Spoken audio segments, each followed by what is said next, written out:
Hello and welcome to Physics Center, your place to get everything science. Today is March 22nd, 1929, and I'm your host, Jack the Physics King, and I would like to let my guest introduce himself.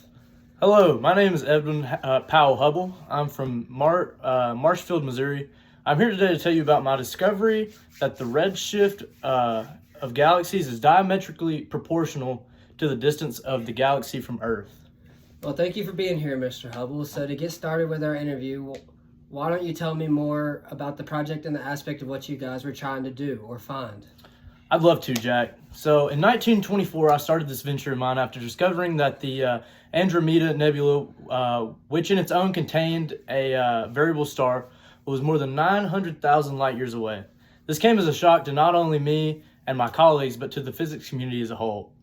It was so interesting that I had to keep going. With this scale, I actually went on to measure 23 galaxies that were all the way out to 20 million light years away. Very interesting, Edwin. Where exactly were you able to conduct this experiment? Well, you see, Jack, this isn't just an experiment you can do in your backyard. I was fortunate enough to have access to the 100-inch Hooker telescope, which is located at Mount Wilson. This telescope was not only the most powerful telescope in the world, but it also allowed me to identify these individual stars and galaxies. However, all of this came at a cost.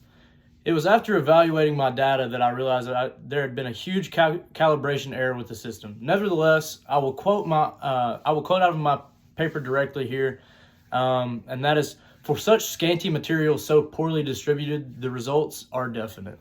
I'll tell you one thing. It's amazing you were able to discover all of this with all that is going on in the world right now. Why don't you tell us some more about that? Yeah, Jack, there's definitely a lot that's going on right now. Just 6 years before my original discovery was at the end of World War I. And as you know, it had a great effect on the American economy years after the war ended. Also, as you know, right now in America, at this very moment, we are in the face of one of the biggest economic crises we've ever had. I mean, headlines everywhere are talking about the Great Depression, and I'm worried for us as a country and what this could mean for us. These are scary times indeed. Well, surely it wasn't just you that discovered this. Did you have help, or did you kind of base your experiment off of previous discoveries?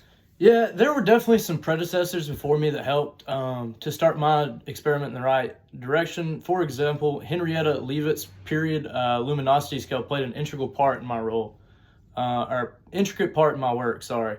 Before my Andromeda discovery, Vestos Leifer, who had studied the spiral nebulae, his findings were that the bodies emit light which can be split into colors on a spectrum. Furthermore, when these lights are put onto a spectrum, they can bring specific patterns and lines into the spectrum, and he actually discovered that when a source is moving away, these lines and patterns are shifted into the red part of the spectrum.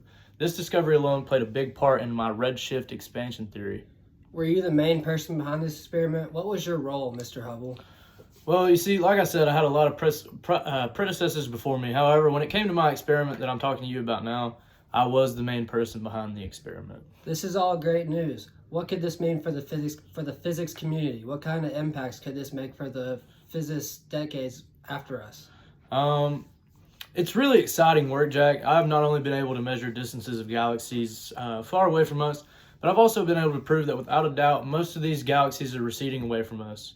The way it works is that these galaxies are moving away from us with a velocity that is diametrically proportional to these distances from us. Whoa. Let me stop you right there, Edmund. The word you just said, diametrically, what does that mean? It means that the velocity is directly proportional to the distance from us. Anyways, continuing on since the interruption, the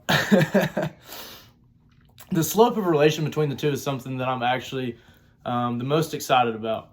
And I have taken it upon myself to name it the Hubble constant. When it is expressed as a function of cosmic time, it is found by my constant that the expansion rate at present time is equal to about 70 kilometers per second per 3.26 times 10 to the power of 6 light years. It has even been found that the inverse, or 1 over my constant, reflects the time since linear cosmic expansion begun. Thus, it is related to the age of our universe since it started, which is around 14 billion years. That is so incredible, Mr. Hubble. What have outsiders or other physicists said about this discovery? Well, I don't mean to toot my own horn, but some would say that I've made the most important discovery astronomically since Copernicus 400 years ago. My research even directly supported the work of Jorge Lemaitre that a universe expanding much like the after effect of an explosion must have once been unexploded, a single mass in time and space. Well, I appreciate you coming by. I'm sure you have to get to work, but thanks for chatting. Thanks for chatting, Edwin. I surely do, Jack. Have a good day.